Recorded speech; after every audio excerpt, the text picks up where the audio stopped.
In this video tutorial, I'll explain how to schedule meetings in Virola. You can either create a meeting from scratch or from an existing message. To convert a message into a meeting, simply right-click the message and choose the Turn into Meeting option. Once you do that, you can click on the time and date in the meeting toolbar to set the right time, date, and duration for the meeting. You can also adjust the meeting priority if necessary. And you can revert the meeting back to a regular message. If you prefer to create a meeting from scratch, start typing your meeting agenda in the message field. Click on the text message type icon in the message toolbar and select Meeting. After this, the option to set the meeting date, time, and duration will appear in the toolbar. You can also set the meeting priority. I'll choose High.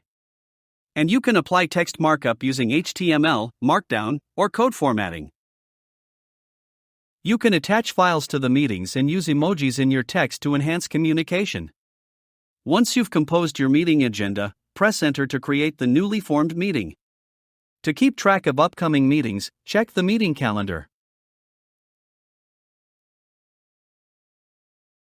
Hover over the meeting to view additional details. It's important to note that meetings are visible only to the participants of the room where the meeting was created. For instance, Monica is not added to the current chat room, so she can't see this meeting. Room participants can suggest their additions to the meeting agenda and discuss it in the discussion thread. Follow the next video where you'll see how to create and manage tasks.